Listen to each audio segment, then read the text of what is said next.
Bonjour les enfants, on se retrouve aujourd'hui pour une nouvelle leçon d'orthographe sur les différents accents que l'on peut trouver sur la lettre E. Donc cette leçon va se dérouler en 3 parties. Première partie, je vais vous expliquer, je vais vous rappeler les 3 accents que l'on peut trouver sur la lettre E. Deuxième partie, on va commencer les entraînements, donc là ce sera à vous de jouer. Vous prendrez votre ardoise, je vous mettrai un petit mot avec un trou à la place du E accent, il faudra trouver le bon. Et enfin, troisième partie, je vous montrerai des images de mots et il faudra écrire les mots en entier en utilisant le bon accent. Donc c'est parti, tout de suite les explications des 3 accents que l'on trouve sur la lettre E. Premier accent que l'on peut trouver sur la lettre E, c'est l'accent aigu. Alors l'accent aigu, je vous le montre, l'accent aigu, il est comme ça. Et il monte comme une fusée. Et justement, cet accent aigu sur le E, il fait le son « et », comme dans le mot « fusée ». C'est ce qu'on voit ici sur le dessin, regardez bien. Vous avez donc cette lettre E, l'accent qui monte comme la fusée, d'accord?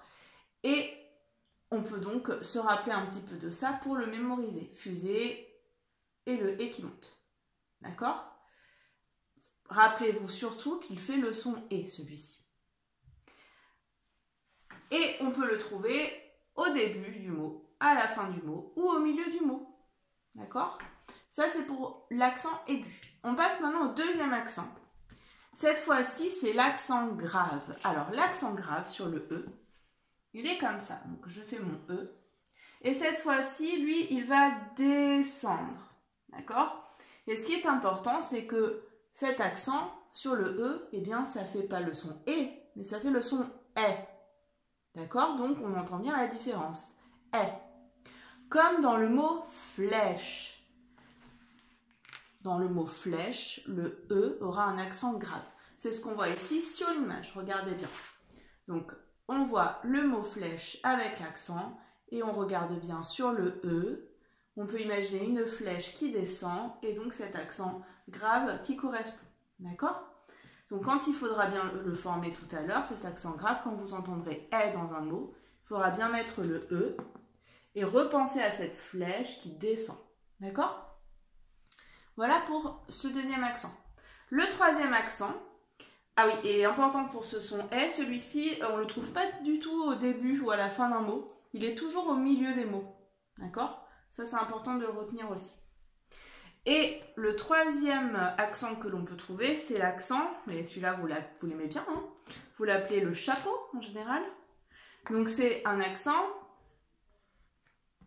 circonflexe. Et cet accent circonflexe, il fait aussi le son « est », comme l'accent grave.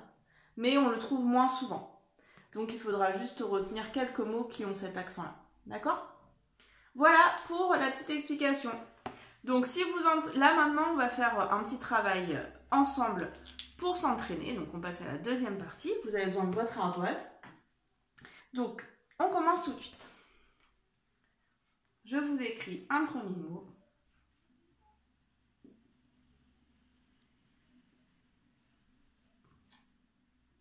Alors, voilà ce premier mot. Ici, c'est le mot V, donc là, et l'eau. D'accord?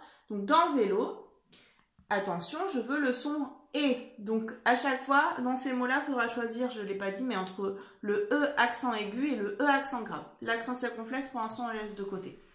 Donc, allez-y. Vélo. Et. Écrivez sur votre ardoise ce qui manque. Je le fais de mon côté. Vous n'êtes pas obligé de réécrire tout le mot, vous pouvez juste écrire l'accent qui manque. Donc, E avec un accent aigu. D'accord?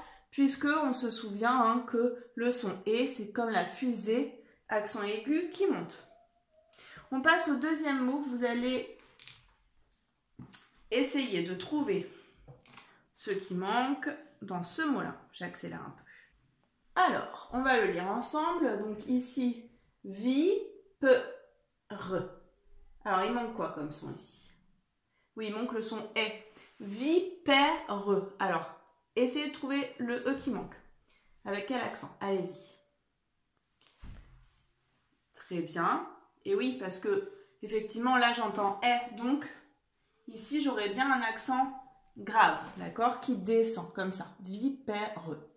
Parfait. On passe au troisième mot. Alors, ce mot-là, c'est le mot caf. Et il manque quoi? Il manque le son et, bravo. Café. Allez-y, vous écrivez. Je corrige. C'est bon, vous l'avez fait? Donc, E, accent aigu qui monte. D'accord? Puisque ici, j'ai le son et. Et on en fait un dernier. Voilà. Alors, ce mot-là. Donc, breu. Qu'est-ce qui manque? Et oui, il manque le son est. Alors, allez-y. Est. Allez, je l'écris aussi. Est. Accent grave. Zèbre. D'accord? Très bien. Parfait, on passe maintenant à la troisième étape. Donc, je vais vous montrer des images qui vont s'afficher et vous allez essayer de les écrire sur votre ardoise. Dès que vous voyez l'ardoise s'afficher, vous essayez de trouver le mot. Une fois que je l'ai dit, vous faites pause et vous écrivez votre mot sur l'ardoise. C'est parti, premier mot. Donc là, attention, dans ces mots-là, il faudra aussi choisir entre accent aigu et accent grave. L'accent circonflexe, on le garde pour la fin. C'est parti. C'est un... Oui, c'est un manège.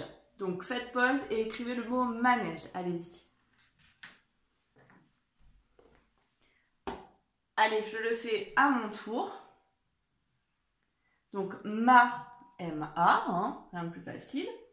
Né, alors là, j'espère que vous ne vous étiez pas trompé. C'est le son est, donc accent grave. Et je, toujours pareil, je à la fin d'un mot, GE. Manège. C'est bon pour vous? Allez, on efface ça et je vous montre le deuxième mot. C'est parti. Alors, là, la petite fille, elle est en train de regarder une... Oui, c'est une poupée. Très bien. Une poupée. Allez, écrivez-le.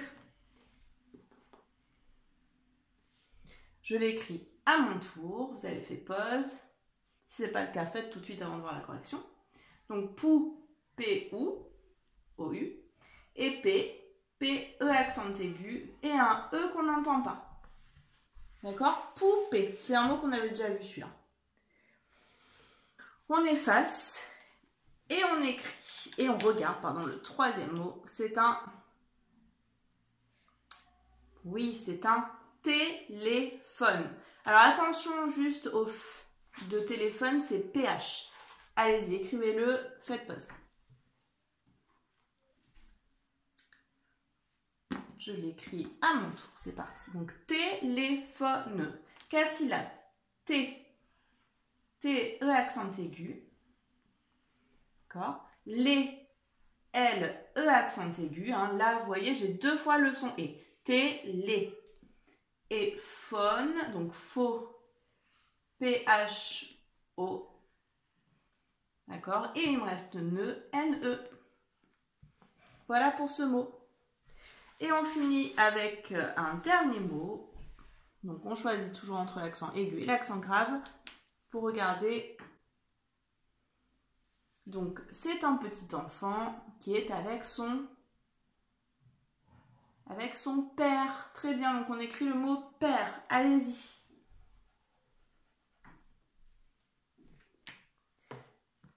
Allez, je l'écris, c'est parti. Donc, père, accent grave, RE, RE. D'accord, ici, j'ai le son est, donc accent grave. Ça descend comme la flèche. Voilà. Et maintenant, on laisse donc tout ça de côté. On va passer juste à quelques mots qui ont l'accent circonflexe. D'accord, donc les mots qui ont un accent circonflexe, c'est par exemple le mot fenêtre. Fenêtre, il a un accent circonflexe. Donc, on l'écrit tout de suite. Allez-y, vous écrivez le mot fenêtre et cette fois-ci, accent circonflexe. À vous de trouver où est l'accent circonflexe dans ce mot. Allez-y. Allez, je l'écris. Fenêtre. Et il est là puisque j'entends est, hein, d'accord? Donc il est là. Fenêtre. D'accord? Il y a d'autres mots hein, où on trouve un accent circonflexe, par exemple le mot rêve ou le mot tête. Et puis il y en a d'autres encore. Hein. Mais le plus souvent, hein, le son S est quand même avec un accent grave. Alors entraînez-vous bien à ça. Je vous mets aussi une petite fiche de lecture dans la description de la vidéo pour vous dire. Voilà les enfants, j'espère que cette vidéo vous a plu et que vous avez pu bien revoir ça. Et on se dit à très bientôt.